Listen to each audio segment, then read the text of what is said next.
I just want to speak to you about another thing because, as of course you're toned, you're worked out, you've done all these things to get a great body now. But what was quite special and quite unique was to stick to a Jain diet because you could have easily been like, okay, look, I'll just be vegetarian. Even some people might even like blur those lines as well and be like, look, I want to have a good body. Let me do whatever it takes for me to have a good body. This amount of protein and meat and stuff like that. I'm sure all those things must help in some way. But why was Mhm. it Yeah. why was it so important to keep that value higher than your goal of getting a good body? You know, like you still kept Oh, wow. the Jain diet as at a higher value. Why was that important to you? Absolutely. Absolutely. And this actually, I mean, this just goes back to fundamentals, right? I Yeah, mean, having been born in a Jain family, yeah, being raised in, I'm so blessed to have been raised in a spiritual family. At that, not just Jain, but also very much practicing the values in everyday life. And obviously, as you know, the foremost principle behind Jainism is non-violence, and yeah, this non-violence extends to everything. You know, all living beings, not just yeah, humans, but animals and plants, and even small microorganisms. And obviously, the Jain philosophy is to lead your life committing as little violence as you possibly can. yeah, Um, in order to, protect all other forms of life. And I suppose that for me has been grounded in, like, mm, from a very, very young age. So I've never ever even seen meat as food. It's not, my brain does not comprehend yeah, that to be food, for me, right? Even having grown up in, like, I mean, as I'm sure you've probably seen the same, right? In yeah, high school 100%. and in Yeah, yeah, college, university, like, I was probably one of 3 vegetarians out of 20 of us. And that's now changed. Actually, the balance is now tipped in the vegetarian slash yeah, vegan yeah, yeah, favor, yeah. because of how the industry's changed. But growing up, it was very different. And Mm, you just had to, put up with, like my friends would tell me. In fact, I remember having this conversation with my friends at that time, that I would never be able to get the body that I wanted. On my rotli dal bhat shak, eating all of that stuff.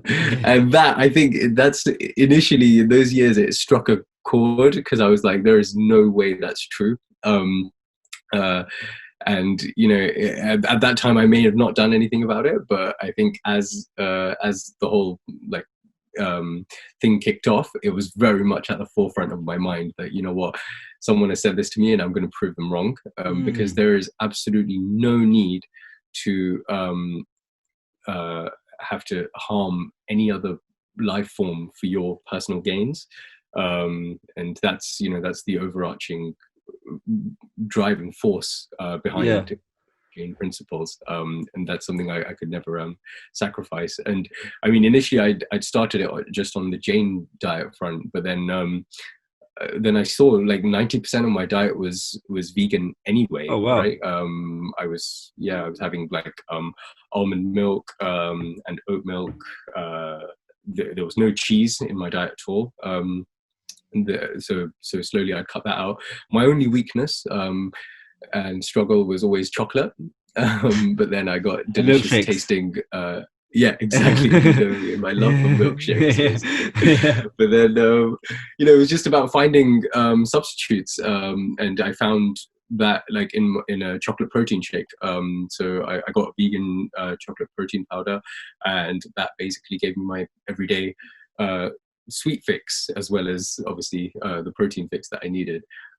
So it was really like, let's combine the Jain and vegan diet, and let's show people that it's 100% possible. All you need is consistency with food and exercise, and that's it. It doesn't matter wow. what sort of diet you're following. So Yeah, because I've always been told, especially about protein, that I won't get enough protein in mm, my diet because obviously I'm mhm. vegetarian. I'm not vegan, and even with Jane food, I'm mainly just Jane at home. But can you actually like, is that true with the protein thing? Protein thing, like, see, first of all, a lot of people, I guess, have misconceptions of how much protein they actually need to take, and this is something that you need to actually sit down with. Yeah. I'll start again. Yeah. So a lot of people have misconceptions around what sort of protein intake they should be consuming, and that's why it's important to actually, when you're starting off this kind of journey, to sit with a nutritionist and actually understand what your recommended intake is, because a lot of people think you need way more than what you actually need, but it depends on several things. It depends on how much exercise you're getting in the day. Like, it depends on how heavy you're training. Otherwise, all the excess protein that you're taking in is just going to be flushed out of your body. There's only so much that your muscles can actually absorb. And I was finding that, I was given a meal plan. So I had a coach throughout this whole thing. I was given a meal plan with set macronutrient targets and everything. And it was fairly basic. It was just, this much tofu, this much rice, this much green vegetables, etc. And then it was up to me to kind of make different recipes out of it. So obviously, that's a set meal plan. And then you just have to work around it to say, okay, fine. Tofu, you get bored of tofu. There's only so much you can eat. So then, exactly. Then you start looking around in supermarkets and finding other suitable things. But again, it's not.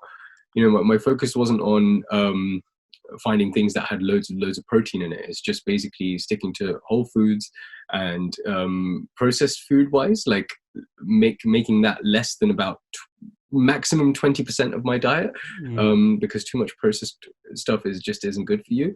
And yeah, it was more than anything, it was just educating myself on what every little thing contained, right? So reading the back of every label, seeing how much sugar there was in everything. And, that for me was the biggest game changer. Very, very eye-opening when you actually look at everything that supermarkets and other shops will brand as healthy, but then you actually look at the macronutrient breakdown and you realize that this is one of these healthy bars contains like your daily recommended intake of fat, for example. So wow. That's something I would recommend people actually do a lot more, which is just start reading labels and educating yourself on what everything contains.